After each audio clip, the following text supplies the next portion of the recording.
from Wingate University and WUTV.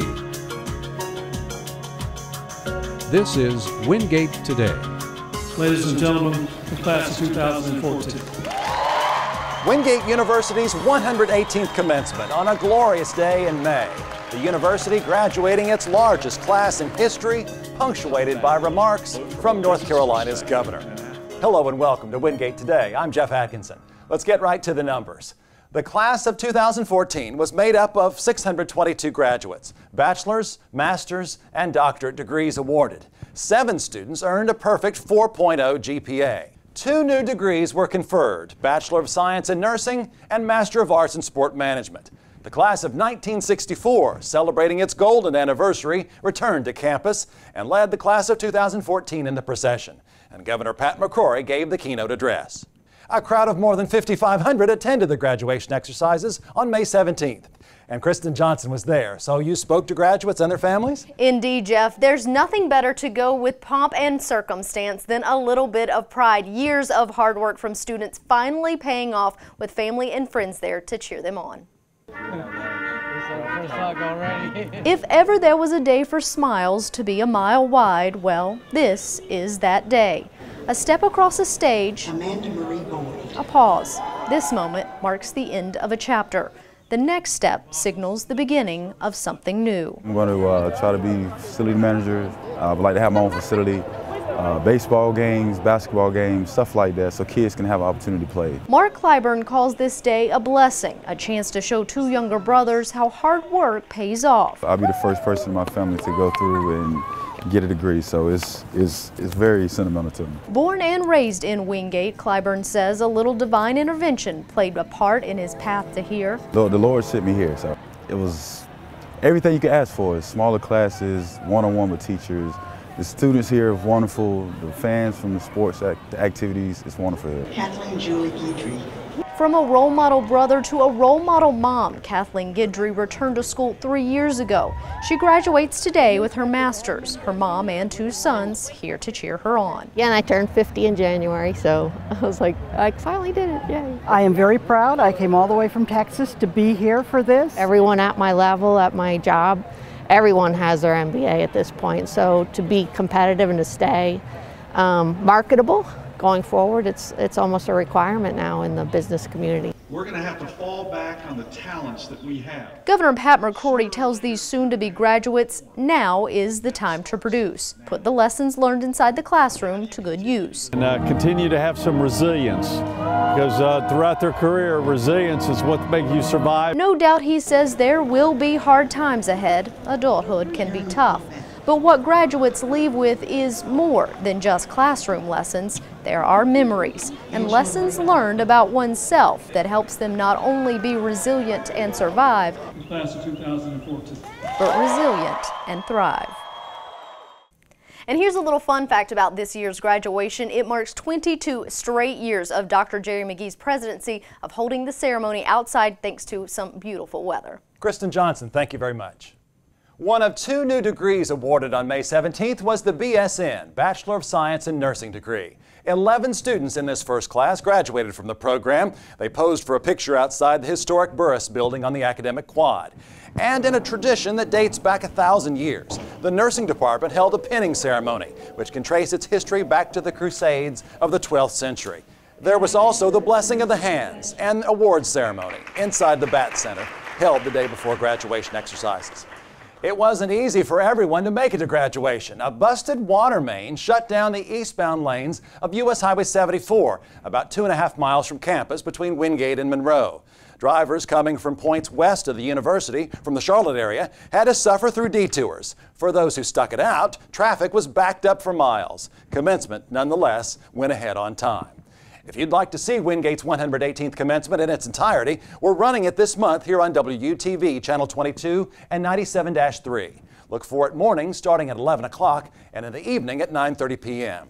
And later in this program, we'll share highlights of Governor McCrory's address to the class of 2014. He brought boxing gloves to his speech. We'll tell you what that's all about a little later on. For one local family, it took a tragedy to reveal a truth.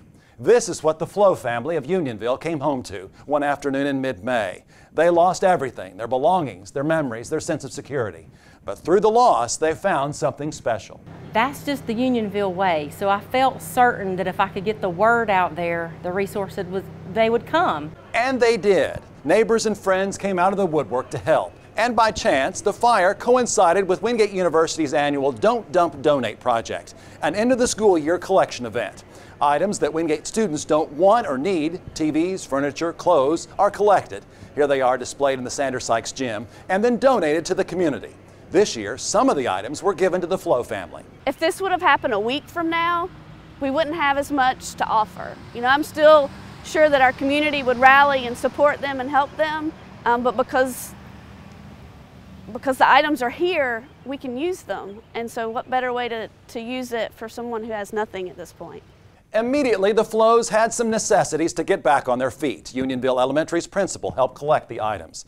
The family told us Wingate and the community's outpouring of love has been overwhelming. Wingate staff members took a break from their daily routine for some enrichment and enjoyment. The university's 8th annual Staff Development Day was held on May 22nd. There were workshop sessions. One was on using technology to collaborate. And in the afternoon at Campus Lake, staff members played Wingate trivia and games, and there were door prizes and giveaways. During lunch in Laverne Banquet Hall, Rhett Brown, Vice President for Student Life and Enrollment Services, delivered a State of the University address. He updated staff on the search for a new president, now that Jerry McGee has announced he's retiring. I'm guessing they'll post the announcement that it's open late summer, start accepting applications then, interview throughout the fall, and ideally, if this went really fast and really well, we would name a new president in early spring. Perhaps as soon as January or February, he said, so that there would be time for the transition before President McGee leaves office in May 2015. A different kind of transition now involving Wingate University's campus bookstore. Ben Richardson joins us now with that story. Jeff, just a few short months ago, we covered the story of Wingate University's bookstore moving from its current location to this location here on Main Street. This week, I had an opportunity to catch up with Sherry Shank, the director of the bookstore, to get an inside scoop of when the grand opening will be taking place. We're looking at mid to late July. I know the students come back the end of August, so we'll be up and running at that point. There's still a lot to be done, as you can tell. Crews are working around the clock to get this facility up and running. And not only are they making it beautiful on the inside, but the entryway will be more pedestrian friendly as well. As you can see, they're making an area out front that's going to be very friendly as far as probably umbrellas and tables, places for the students to sit on a day like this and enjoy being out in the sun. It's a positive shift for our students and a great new amenity for the Wingate community. As you can tell, there's lots of exciting things happening here with the Wingate University bookstore. We're so excited about the grand opening happening in mid to late July, and I hope you'll join us and come see what the store's all about. Jeff, back to you. Thank you very much, Ben Richardson. A Wingate chemistry professor is entering a national competition based on the likes of the TV show American Idol. It's the American Chemical Society's Chemistry Champions Contest. The challenge is create a 3-minute video describing yourself and your research. Dr. Krista Wilson has entered the competition, and her video is, of all things, frogs. Have you ever heard of licking a frog to get high?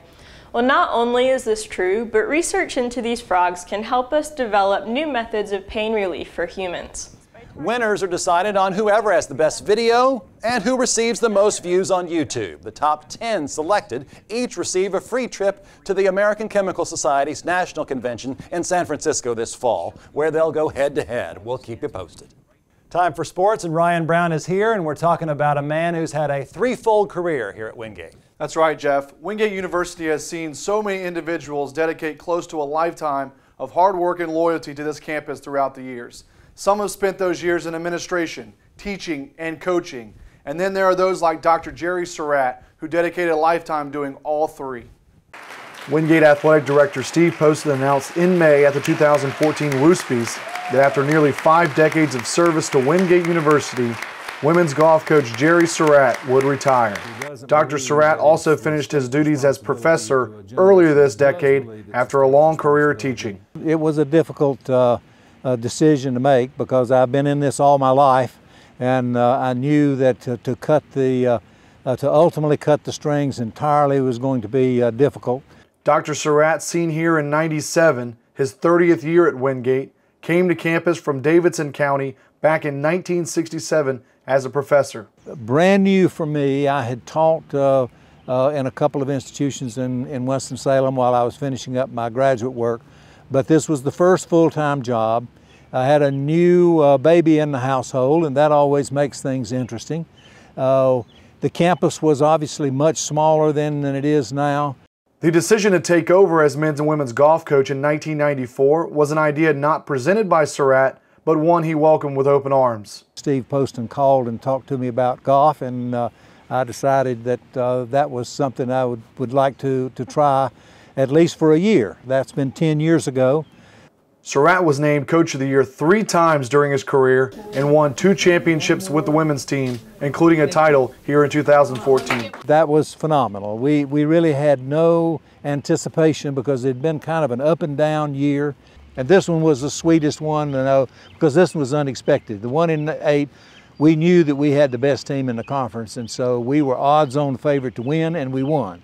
At graduation each year, the Jerry and Alice Saratt Award is presented in honor of Dr. Saratt and his wife for their impact on international studies and the start of Winter National at Wingate, something that Saratt is very proud of. The thing that changed this campus most was the point when we decided to involve ourselves with international experiences. The impact on both the faculty and the students was absolutely phenomenal, and I think will be of lasting experience in my life. So what does a man with such a heavy, long-lasting footprint on Wingate University take away most from 47 years as a Bulldog? The people that I've been privileged to work with, all the way back to the administration in those early years, good presidents with vision, faculty members who had a real concern for students and a willingness to invest themselves.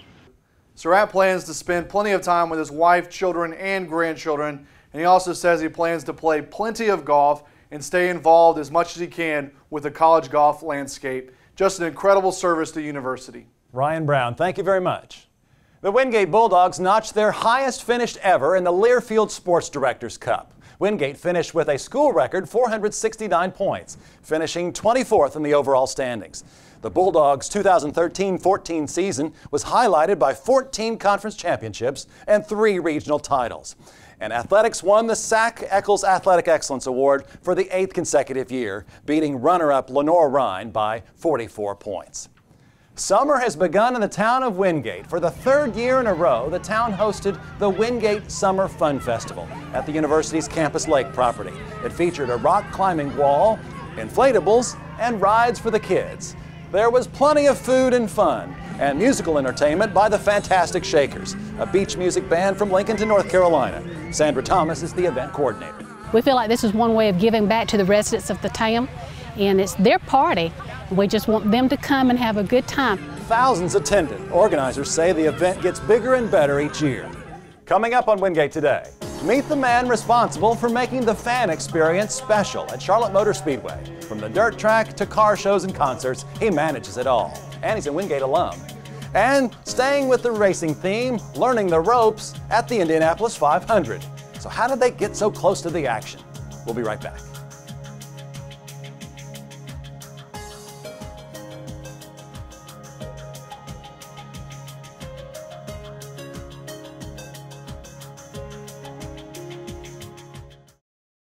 Planning your next step in life? Come complete your education in a dynamic, caring environment at Wingate University.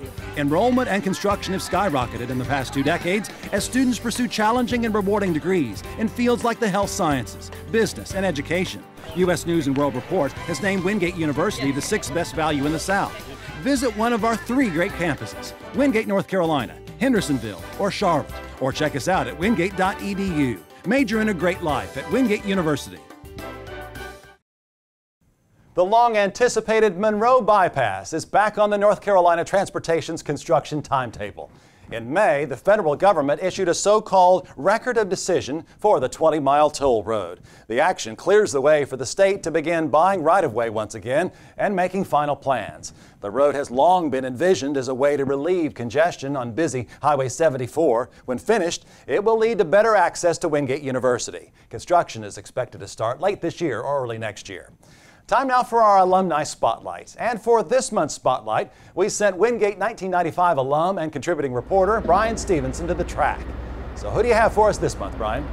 Well, Jeff, this month's Alumni Spotlight is Matt Grieche. And while you may not know his name, if you've been to a race at Charlotte Motor Speedway in the past 7 or 8 years or seen one on TV, you have definitely seen his work.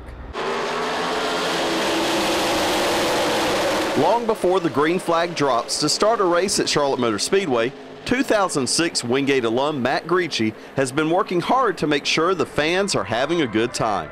Matt is responsible for the pre-race shows, and there are none bigger than the pre-race show for the Coke 600. He started working here before he left college. I interned here for 2 summers in the corporate sales department, got hired full-time halfway through my senior year. From there I was the suite and track rental coordinator. Progressed up there to my current position of director of events, which is now my 4th position here at the Speedway. Held on Memorial Day every year, the Coke 600 pre-race show always has a Memorial Day theme with patriotic music and lots of military presence. Making sure all of those performances happen at the right moment takes months of planning. Timing everything out, getting, minute by minute. We go to the second cue from TV and everything, so it's a lot of rehearsals, a lot of communication, talking with every various group that's here. So it's we'll start working on next year's 600 on Monday. This interview was shot several days before the race as helicopters from Fort Bragg were practicing a flyover. Radio coordination helps the choppers get their timing perfect for race day. Their goal is to arrive on race day just as the national anthem is ending. No doubt this pre-race show takes up a lot of time, but it's far from his only project. We have NASCAR events, everybody knows about those, but we have car shows, we have concerts, we have Christmas light show, a little bit of everything. So it keeps evolving, we keep adding more events, but it's great. Matt credits Wingate with setting him up for success. It was great. Just the sport management program was excellent. It gave me a great opportunity to get here for an internship. I learned a lot there, and I wanted to be in the Charlotte area, and the sport management program at Wingate brought me there. As the pre-race show continued, Matt seemed to have everything in control, all waiting for that closing moment. Really just seeing the culmination of everything is the enjoyable part. The anthem ends, the flyover hits on time, and another great pre-race show for Matt Grieche is in the books. From Charlotte Motor Speedway, I'm Brian Stevenson for Wingate Today. Thanks, Brian. Just another example of the very diverse careers of Wingate alumni around the world. In fact, last year, Matt was named Charlotte Motor Speedway Employee of the Year. If you have someone you think we should spotlight, let me know. Email us at j.atkinson@wingate.edu. 3 Wingate graduate students enrolled in the School of Sports Sciences got the experience of a lifetime this spring. They were invited to take part in the greatest spectacle in racing, the Indianapolis 500 on Memorial Day weekend. How they got there is quite a story. We caught up with them recently, along with the Dean of the School of Sports Sciences, Travis Teague, who went with them. We have a partnership with Shell Oil, and very fortunate to have that, and had that for a couple of years here at Wingate. And part of that relationship, or really all of it, is through the motorsports side. So we work with NASCAR on the Shell side, but we also work on the IndyCar side, and that's where we went this time with the Indy 500. And Shell's partner is Penske Motorsports. So that's really how this whole trip developed, and for us to be able to take these 3 students out there to work. Megan, you were one of the 3 students who got to go. What did you guys do there while you were there? All right, well, when we were there, we were all assigned to a driver. My driver was Will Power. It was a Penske driver. We were representing Team Penske, and our biggest role was basically fan interaction. We were stood in front of the paddock, or stood in the paddocks in front of their garages, and just answered questions and helped market Pennzoil's new product. They launched a a synthetic motor oil made from natural gas that weekend. So we were there to market that, answer questions, and basically just guest relations, make Team Penske look as great as they can possibly look, which is hard to kind of make them look better, but just there's interaction for guest relations and stuff like that. So this is on race day. You're in the infield. Yes. What did that feel like? It felt like something I will never have the opportunity to do again. It was awesome. I was taking it all in. I've never been to Indianapolis 500. I've only ever seen it on TV. To be there, it was great. To just feel the hype of the fans, the drivers on race morning, like, it was pretty awesome. Travis, what do you think the takeaway will be for these students who were able to experience this? Well, I hope it's 2 or 3 different takeaways. One is the opportunities that now they can see that motorsports provides. I mean, so many layers, from marketing to sponsorship to all the race day event management. There's just so many layers, and to be able to work with a team such as Penske Motorsports, which is whom Shell sponsors, you know, a great opportunity there. But at the end of the day, my hope too is that they'll see opportunities for future positions. And that's part of the whole plan, is if we can get our folks, our students out in front of people who can actually hire them that are at this level of sport, I don't think you'll see many opportunities like that. You've been to the Indy, you've been to the 500 before. Right. Was this one any different for you, being able to take students with you? Well, I've taken students before, but it's always, there's something always different about it. You know, you never get used to 300,000 people and the history that goes along. They've been racing Indy 500 for over 100 years now. 1911, I think, was the first one. So, I mean, you never want to get used to that, at least I don't. And so the opportunities there, the fun, the excitement, it's pretty hard to match. Megan, we have pictures of the event, and you all actually there. Talk through some of those pictures. What will resonate in your mind? Well, we went and took a photo at the finish line, the start-finish brick, and we took a photo there with the tower right behind us. So that was a neat photo op. Then we have a photo with Rick Mears. That will forever be one of my favorite photos. Just being able to shake Roger Penske's hand was a very humbling experience. To be around him all weekend, there wasn't a photo of him or with him, but his presence was so humbling because he is a humble man, and yet he is one of the biggest businesses in this world. And just being around the drivers, they were all so fun and enthusiastic. So just interacting with them, and Elio Castronova is just, he's a funny guy, and we were able to actually really hang out with him one morning.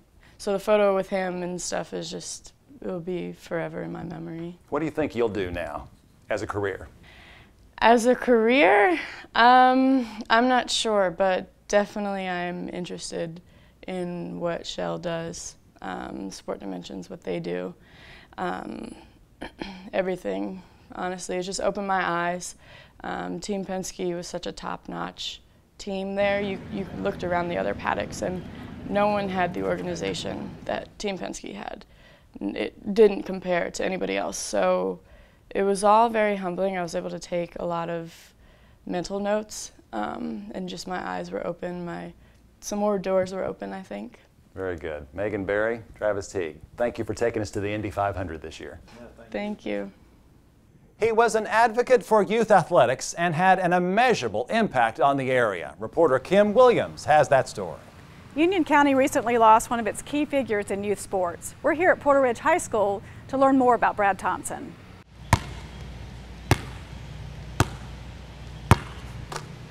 He was a well-known basketball advocate in our area, having started the Piedmont Pride AAU girls basketball teams in the Piedmont and Porter Ridge areas 15 years ago. Bill Rogers knew him well. He was a doer. He sold tickets. He helped set up facilities. He helped take down after games at facilities. He would video games. He would make copies of videos. He would go pick up and deliver pregame meals. He would keep statistics. He would walk the officials to their locker rooms at halftime and before and after the games. He would even do scouting. Brad Thompson passed away at the age of 71. Athletes, coaches, parents, and referees gathered to pay their respects at a memorial service in Cuddy Arena. Ed Godbout was one of those who attended the service Memorial Day weekend. He reflected on how he was introduced to Brad at a game many years ago. So he came in and we talked, and from then on, we were in gyms forever. Brad's own daughter, Ina, followed his love of basketball. After graduating from Wingate University in 2003, she became a math teacher and head women's basketball coach at Porter Ridge High School.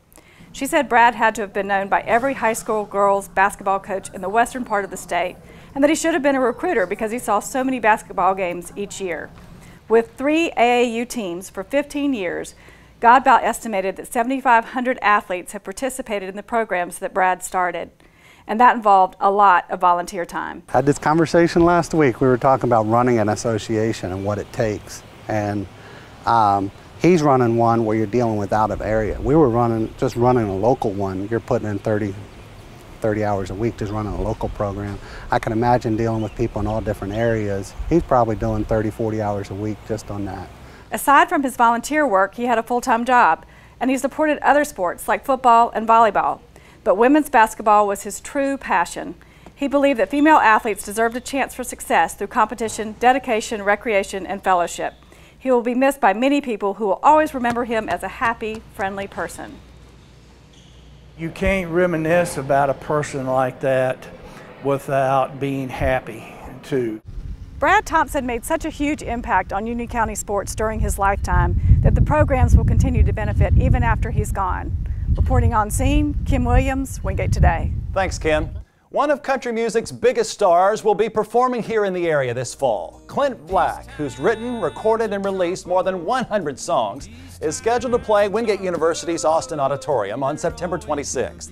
Black is one of nearly a dozen acts who will entertain audiences as part of the Bat Center's 2014-15 season.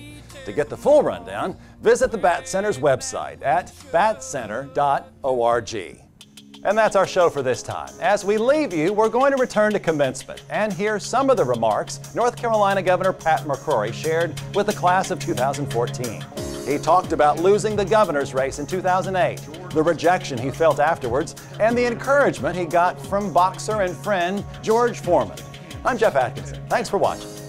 At the age of 45, and I see some graduates here maybe in the 40s, never give up. At the age of 45, George became the oldest man to win the World Heavyweight Boxing Championship. The message George was trying to deliver to me with this pair of gloves that I got in the mail is written on the glove itself. This glove says, "I had to reach out and forgive Africa. They pulled against me in '74. For you, the best is yet to come." And then in this glove, he wrote the following. He wrote, "Patrick, with this hand, I missed a lot, but I kept swinging. Your friend, George Foreman." I put these offices on my desk.